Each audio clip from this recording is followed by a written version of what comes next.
What if the biggest name in boxing just exposed the sport as a fraud? Terence Crawford didn't whisper. He roared. Just weeks after cementing his legacy by dominating Canelo Alvarez, he refused to pay a $300,000 sanctioning fee to the WBC, a move that stunned the establishment. Their response? Immediate and brutal. They stripped him of his super middleweight title. No ceremony, no due process. Just silence, followed by erasure. But Crawford didn't flinch. Instead, he turned the moment into a megaphone. On Instagram Live, the undisputed champ laid waste to the WBC with the fire of a man who's had enough.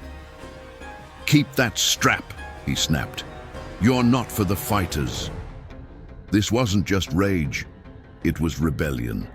Crawford became the first modern-era superstar to publicly dismiss a title belt, not in defeat, but in defiance.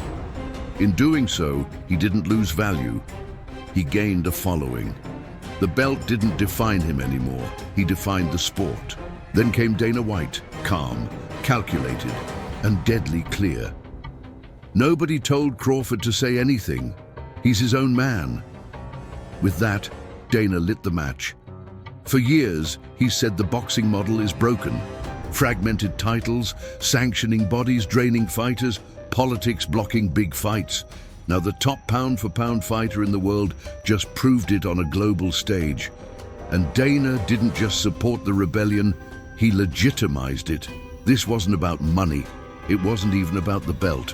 This was an indictment of an entire system, one that demands payment before recognition, one that punishes independence. But now, that system faces a man too big to be ignored and a promoter too powerful to be silenced. Crawford didn't just break the rules, he challenged their right to exist. And Dana, he didn't stop him.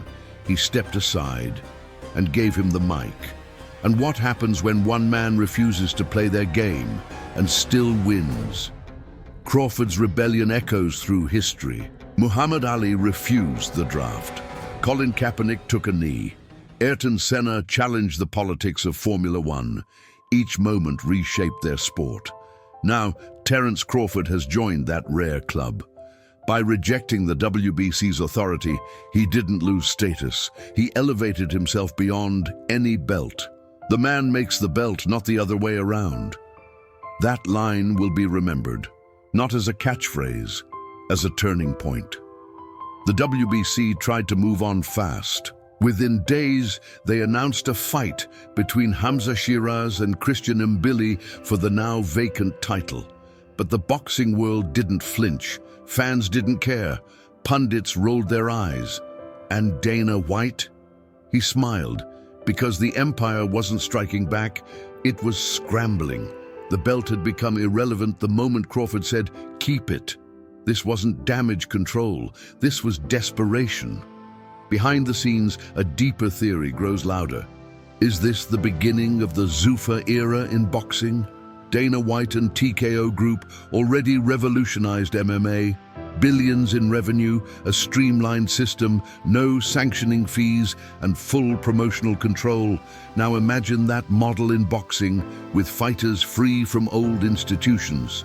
Crawford opened the door. Dana might kick it wide open. No belts, no fees, just fights. And here's where the loop closes. The fee scandal meant to humble Crawford became a spotlight on the sport's biggest flaw.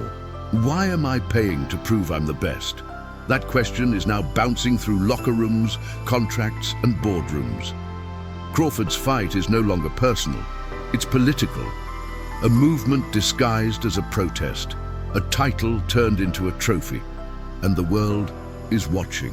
When the best boxer in the world doesn't need your belt, what power do you really have?